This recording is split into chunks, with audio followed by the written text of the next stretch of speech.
السلام علیکم ناظرین، very good morning to all of you. ایبٹ اور ہزارہ میں جو اس وقت سچویشن ہے، یہ مسئلہ جو ہے شروع ہوا تھا ایک اسٹرائک سے۔ تھوڑا سا احتجاج کیا وہاں کے لوگوں نے پہلے اور اپنی آواز بلند کرنے کی کوشش کی کہ جو نام ہے صوبہ سرحد کا نیا نام جو تجویز کیا جا رہا ہے وہ ان لوگوں کو نامنظور ہے، کیونکہ اس میں ہزارہ کے لوگوں کی نمائندگی نہیں ہے۔ ہم نے دیکھا کہ پچھلے چند دنوں میں یہ مسئلہ جو ہے اور یہ چھوٹا سا احتجاج کی شکل میں ایک مسئلہ شروع ہوا تھا، وہ اب تحریک ہزارہ کے نام سے پکاری جا رہی ہے اور جانی جا رہی ہے۔ تحریک ہزارہ کی اگر بات کریں تو لوگ جو ہیں وہ شٹ ڈاؤن اسٹرائکس ہو رہی ہیں، وہاں پہ لوگ سڑکوں پر نکلے ہوئے ہیں، اسلحہ لوگوں کے پاس بھی ہے، اور جس قسم کی وہاں پہ ریزسٹنس ہو رہی ہے یا جس قسم کا وہاں پہ آپس میں آمنا سامنا ہو رہا ہے پولیس کا، انتظامیہ کا اور لوگوں کا، وہ جو ہے وہ اب ایک بہت شاکنگ حد تک الارمنگ ہو چکا ہے۔ میرا خیال ہے وہ ایک مسئلہ ایسا ہو چکا ہے جس کو کل جو ہے وہ ہمارے بہت سے سیاستدانوں نے بھی کہا کہ اس کو لگتا ہے ایسا ہے کہ کچھ سیاسی مفادات کے لیے اب استعمال کرنے کی کوشش کی جا رہی ہے۔ کس ڈائریکشن میں یہ پرابلم جائے گا، اس کو نہ اوور پلے کیا جائے اس پرابلم کو، کیونکہ وہاں پہ جو انسانی معصوم جانوں کا ضیاع ہو رہا ہے یہ ایک بہت بڑا ایسا جو ہے وہ کنسرن ہونا چاہیے ہم سب لوگوں کا، اور اس کو روکا جانا چاہیے۔ جب ہم بات کرتے ہیں صوبائی حکومت کے حوالے سے تو کل بات ہو رہی تھی گوہر ایوب خان صاحب سے، انہوں نے کہا کہ صوبائی حکومت اور پاکستان مسلم لیگ نون جو ہے وہ بالکل ہر طرح سے ذمہ دار ہیں سارے مسئلے کے لیے، سارے سانحے کے لیے۔ جو معصوم جانوں کا ضیاع ہو رہا ہے وہ ANP اس کے لیے ڈائریکٹلی رسپانسبل ہے، اور ہم یہ دیکھتے ہیں کہ ANP جو ہے وہ کوئی اچھی بات کرنے کے بجائے، کسی قسم کا تحقیقاتی کمیشن بنانے کے بجائے، لوگوں کو کسی قسم کا ریلیف پرووائڈ کرنے کے بجائے، جو کہ ایک روایت ہے کہ اس طرح کے مسئلوں کے بعد ہوا کرتا ہے۔ حاجی عدیل صاحب کی طرف سے اسٹیٹمنٹ آتی ہے کہ اگر خیبر پختونخوا کا نام منظور نہ ہو گیا تو مزید خون ریزی ہوگی۔ اس کے اوپر جو ہے بہت سے ANP کے رہنما جو ہے شرمندہ بھی ہوئے۔ زاہد خان صاحب نے ان کی طرف سے معافی مانگی، ظفر علی شاہ صاحب نے ان کو کہا وہ حاجی عدیل سے حاجی تبدیل ہو گئے اور یہ کس قسم کی باتیں کر رہے ہیں۔ اینی وے سچویشن یہ ہے کہ جو صوبائی حکومت نے دیکھا لگ کچھ اس طرح سے رہا ہے کہ ان کو کوئی خاص فرق نہیں پڑ رہا ہے ساری سچویشن سے، اور وہ ابھی تک اپنی ڈیمانڈ کے اوپر جو ہے وہ بالکل قائم ہے۔ سچویشن کہاں پر جائے گی، وہاں پہ اس وقت کیا حالات ہیں؟ میرے ساتھ یہاں پر جو مہمان شخصیات موجود ہیں ان میں سے ایک مہمان شخصیت ایسی ہیں جو جن کا تعلق بھی ہے ڈسٹرکٹ ہزارہ سے، اور وہاں پہ یہ جو ساری تحریک ہے اس کا جو ہے حصہ بھی رہے ہیں، جو ہم ٹی وی پہ سنتے ہیں کہ لاٹھی چارج ہو گیا، لاٹھیاں بھی کھا کر آئے ہیں وہاں سے۔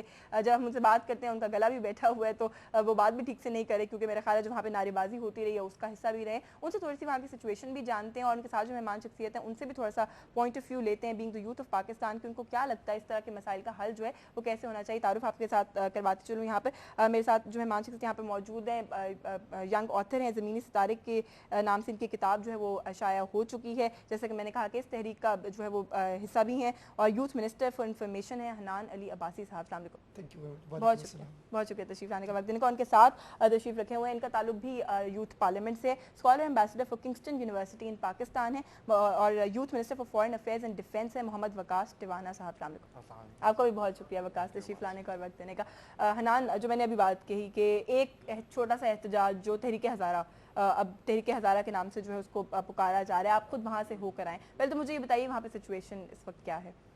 یاسمین صاحبہ، قابل افسوس بات یہ ہے کہ ہم سمجھتے تھے کہ جو تحریک ہزارہ ہے وہ ایک روایتی طور پہ اپنا پیسفل پروٹیسٹ جو ہے وہ صاحبان اقتدار تک پہنچائے گی، اور وہ ان کو بتائے گی کہ ہمارے جو ہے تحفظات ہیں، ہم اس بات کو نہیں مانتے، چونکہ ہمارے اسلاف نے قیام پاکستان کے بعد ہلاک پاکستان کا جب وقت آیا تو انہوں نے پاکستان کو جوائن کیا، اور پاکستان کے جو ریفرنڈم میں پاکستان کے حق میں ووٹ کاسٹ کیا اور بھرپور کمپین سٹارٹ کی، اور جو اس وقت رولنگ پارٹی ہے، بدقسمتی سے ان کے جو اسلاف تھے انہوں نے پاکستان کے قیام کی مخالفت کی، اور اس حوالے سے جو ہزارہ ڈویژن کے لوگ ہیں ان کی سوچ کا انداز یہ ہے کہ وہ یہ سمجھتے ہیں کہ ANP جو ہے ان کی فکری طور پہ وابستگی نہیں ہے، چونکہ آج بھی آپ چیک کر لیں ANP کی UC لیول پہ کسی بھی سطح پہ ہزارہ ڈویژن کے اندر اور ہندکو اسپیکنگ جو علاقے ہیں ان کے اندر روٹس نہیں ہیں، چونکہ ANP شروع سے بات کرتی ہے پختونخوا کی، تو جو صوبے کے اندر 1.25 کروڑ لوگ ہیں جو ہندکو اسپیکنگ ہیں، جو کوہاٹ میں بھی ہیں، جو پشاور میں بھی ہیں، جو ڈیرہ غازی خان میں بھی، ڈیرہ اسماعیل خان میں بھی ہیں، اور ان علاقوں میں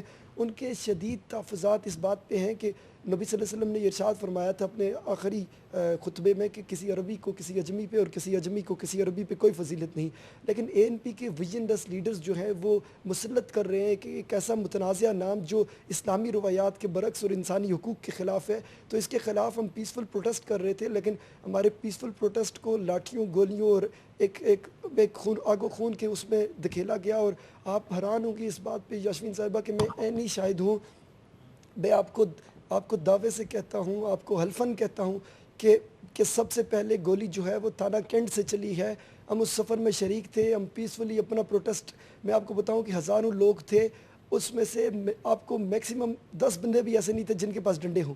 پیسفلی وہ پورے شہر میں گھوم رہے تھے اور نامنظور پختونخوا کا جو ان کا ڈیموکریٹک رائٹ تھا, کسی بھی جمہوری خوبصورتی جس معاشرے میں ہوتی ہے وہاں پہ لوگ جو ہے وہ اپنا احتجاج ریکارڈ کرواتے ہیں, لیکن ان پہ گولیاں برسی, ان پہ نہتے لوگوں پہ. ایک 13 سال کا بچہ تھا جو بیچارہ وردی پہن کے آیا تھا, پتہ نہیں والدہ کو کیا بہانہ کر کے آیا تھا, اس کو پولیس نے گولی مار کے مار دیا. اب دیکھیں اس کی والدہ, جب آپ اگر وہ منظر دیکھ سکتی, اگر وہ جو مغرب کے ٹائم اس کی والدہ جس طریقے سے رو رہی تھی, اس کو کس جرم کی پاداش میں مار دیا گیا.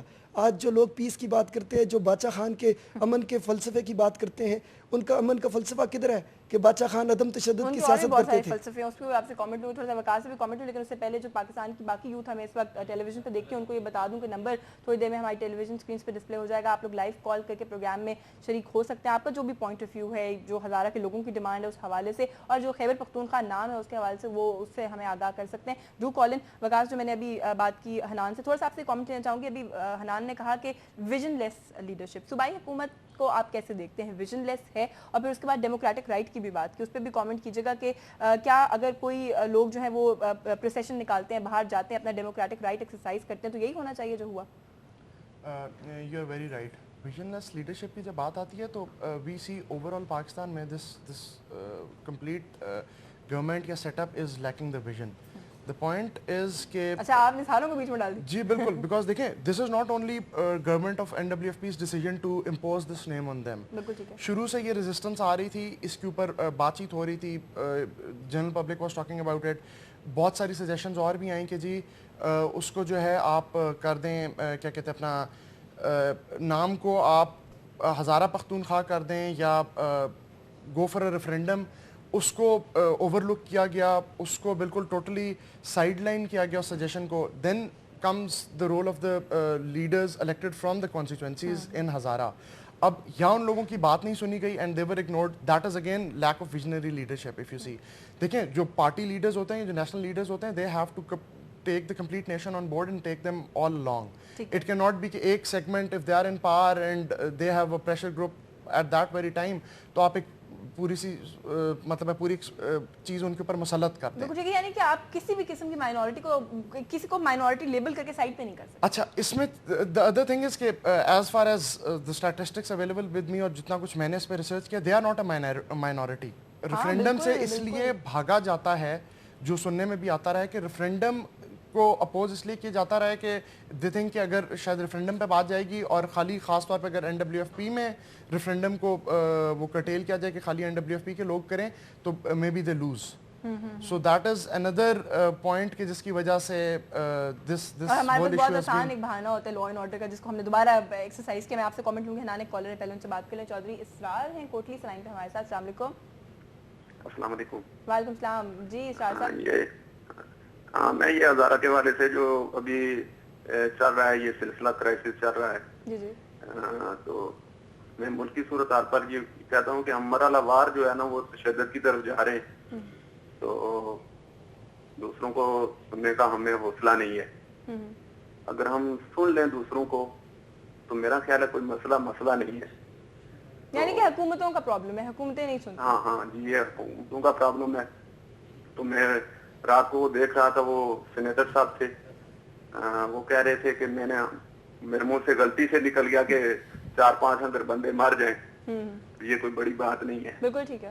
ہاں, تو یہ ہمیں بات کرنے سے پہلے سوچ لینا چاہیے کہ ہم کیا کہہ رہے ہیں اور یہ کہاں جا رہی ہے بات. بالکل ٹھیک ہے. بہت شکریہ اسرار صاحب کال کرنے کا اور جو آپ کا پوائنٹ آف ویو اس کو شیئر کرنے کا. حنان, ایک تو یہ جو بات کرتے ہیں اس پہ بھی کامنٹ لوں گی, لیکن ابھی جو بات میں نے وکاس سے کی, وکاس نے کہا کہ لیڈرشپ کے اندر وہ کوالٹی ہونی چاہیے جو سب کو لے کر آگے چلے. پیپلز پارٹی سے بات کریں, NP سے بات کریں, ایون پاکستان مسلم لیگ نون سے بات کریں, تو وہ لوگ یہ کہتے ہیں جی ہم نے تو کنسنسس فارم کیا ہے, مفاہمت کے ذریعے جو ہے مفاہمت سے کام لیا ہے, پہلے بھی لیتے رہے ہیں, آگے بھی لیتے رہیں گے. کل بھی گیلانی صاحب کی اسٹیٹمنٹ تھی اور سینٹ کے چیئرمین کی اسٹیٹمنٹ تھی کہ مفاہمت سے ہی ہم لوگ جو ہے وہ ہمیشہ کام کرتے رہے. ایک اتنے بڑے گروپ کو سائڈ پہ کر کے پھر اس کے بعد مفاہمت کی بات کرنا, ایک تو یہ مفاہمت ہو رہی ہے کہ نہیں ہو رہی, اور دوسرا یہ کہ جو وہاں کے جنہوں نے کہا جو وہاں کے لوگ ہیں, جو ادھر کی کانسٹیٹوئنسی سے الیکٹڈ لوگ ہیں, وہ کیا کردار ادا کر رہے ہیں. یاسمین صاحبہ, میں سب سے پہلے آپ کو یہ بتاؤں کہ آپ